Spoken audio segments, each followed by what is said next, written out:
इस वीडियो में हम क्लास 10 के पहले अध्याय वास्तविक संख्या से जुड़े तथ्यों के बारे में जानेंगे। इससे पहले हमने कंसेप्ट कर लिया था। अब प्रश्नावली पे आते हैं। यह प्रश्नावली 10.1 का दूसरा प्रश्न है।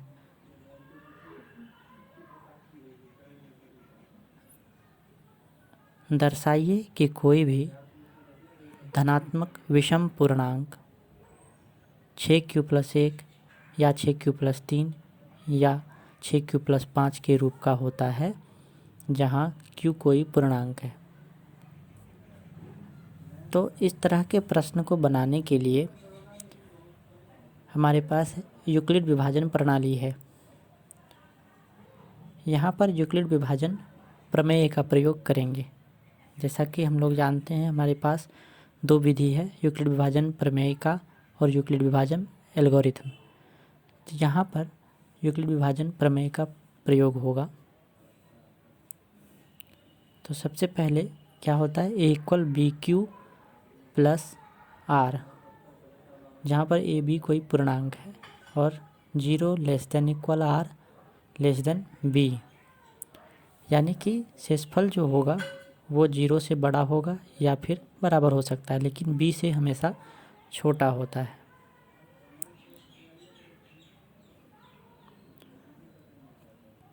तो यही है हमारा यूक्लिड विभाजन प्रमेय। आगे हम लोग बढ़ते हैं। तो यहाँ पे हमें माना कि a कोई धनात्मक विषम पूर्णांक है। अब बात है कि हमने प्रश्न में ही देखना है कि क्या है। प्रश्न में है कि धनात्मक विषम पूर्णांक। तो धनात्मक विषम पूर्णांक जब दिया गया है यहाँ पर धनात्मक विषम पूर्णांक, तो यही हमें मानना होता है। तो a को हमने धनात्मक विषम पूर्णांक मानना है। और मज़े की बात यह है कि b को लेने के लिए यहीं पे लेना होता है, जो 6q+5 या जो हमें यहाँ पे दिया रखा है वही b ले लेंगे। तब हम लोग माना कि a कोई धनात्मक विषम पूर्णांक है और b हमारा 6 है। तो यूक्लिड विभाजन प्रमेयिका से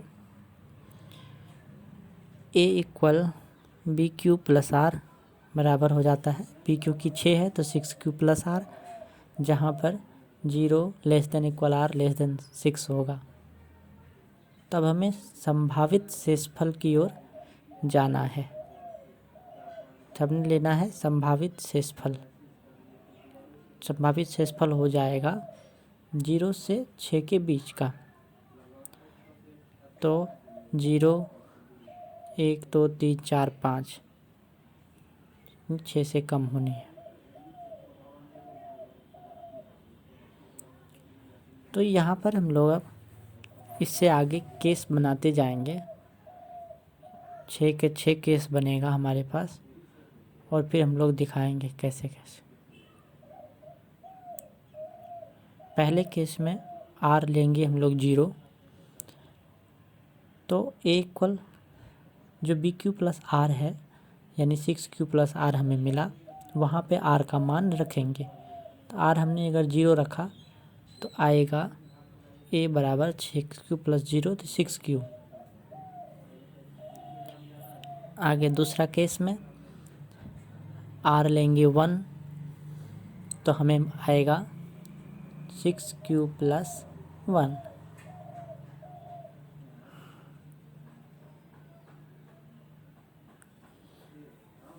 फिर इसके बाद तीसरा केस बनेगा r = 2 तो 6q+2 मिलेगा। चौथे केस में r 3 होगा तो 6q+3 मिलेगा। पांचवें केस r = 4 होगा तो 6q+4 मिलेगा। और छठे केस में r = 5 होगा तो 6q+5 बनेगा। अब हम लोगों को ये देखना है कि प्रश्न में दिया क्या था। धनात्मक विषम पूर्णांक दिया हुआ था। तो जब धनात्मक विषम पूर्णांक है तो हम लोगों को दिखाना पड़ेगा कि इसमें से कौन कौन सम संख्याएं हैं और उसे हम लोग यहाँ से बाहर निकालेंगे। जैसे कि हम लोग 6Q को क्या लिख पाएंगे, पहले केस में जो हमारे पास 6Q है इसको लिख सकते हैं 2 गुना 3Q। तो ये 2 से विभाजित होती है, इसीलिए यह सम संख्या है। दूसरे केस में 6Q + 1 है, ये 2 से विभाजित नहीं हो सकती क्योंकि इसमें कॉमन ही नहीं आता, तो ये सम संख्या नहीं है। तीसरे केस में देख पा रहे हैं हम लोग कि इसमें से 2 कॉमन आ जा रहा है, तो 2 हमने कॉमन लिया तो 3Q + 1 होगा। तो इस तरह से हम लोग देख पा रहे हैं कि यह भी एक सम संख्या है। चौथे केस में A = 6Q + 3, यहाँ भी कॉमन नहीं आ रहा, तो ये सम संख्या नहीं है। अब हम लोग आएंगे पांचवें केस में, जहाँ पर हमारे पास है 6Q + 4। तो यहाँ पर देख पा रहे हैं कि 2 इसमें से कॉमन आ रहा है, तो 3Q + 2 आएगा कॉमन। तो ये भी 2 से विभाजित होती है, इसलिए यह भी एक सम संख्या है। वहीं छठे केस में 6Q + 5 है, इसमें कोई कॉमन नहीं आ रहा, तो यह भी सम संख्या नहीं है।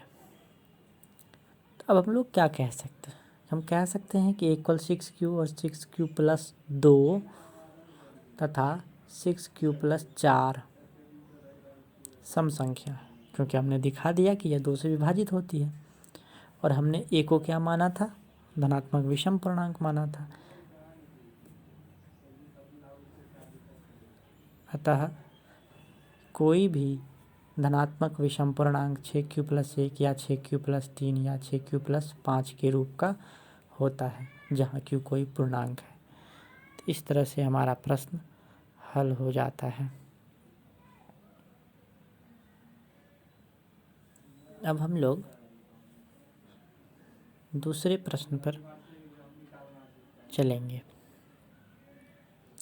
कि किसी परेड में 616 सदस्यों वाली एक सेना की टुकड़ी को 32 सदस्यों वाले आर्मी बैंड के पीछे मार्च करना है। दोनों समूहों को समान संख्या वाले स्तंभों में मार्च करना है।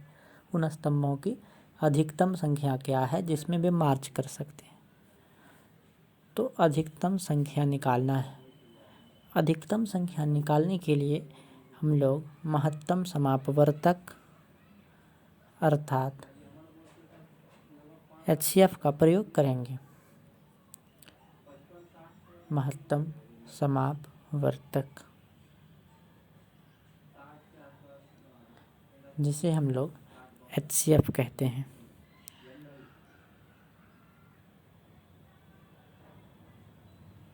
तो HCF निकालने के लिए हमारे पास विधि जो पहले थी भाग देने की, उसका तो प्रयोग करेंगे नहीं, क्योंकि अब हमारे पास यूक्लिड विभाजन प्रणाली है। तो यहाँ पर यूक्लिड विभाजन एल्गोरिथम का प्रयोग होगा। पिछले प्रश्न में हमने यूक्लिड विभाजन प्रमेयिका का प्रयोग किया, इस प्रश्न में यूक्लिड विभाजन एल्गोरिथम का प्रयोग करेंगे। तो दोनों में एक ही बातें हैं, A = BQ + R।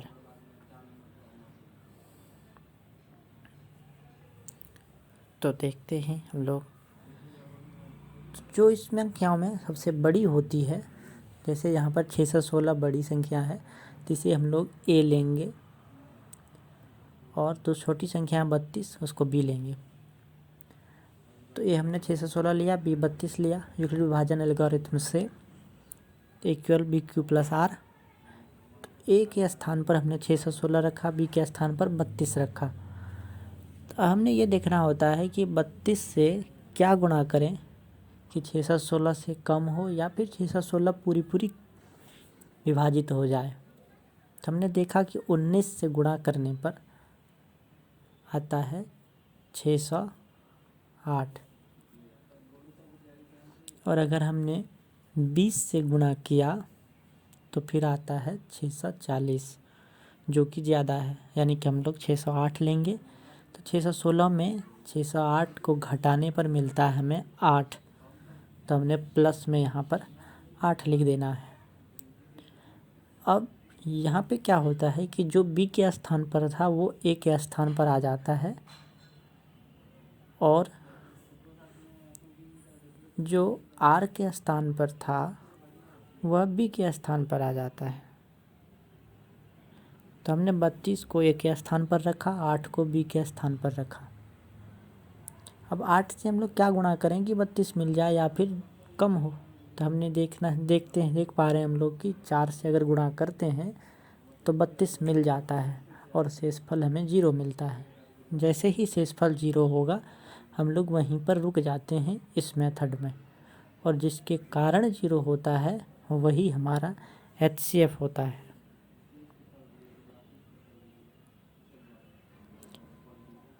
तो हम लोग कह सकते हैं अतः अधिकतम संख्या बराबर 8 है जिसमें वे मार्च कर सकते हैं।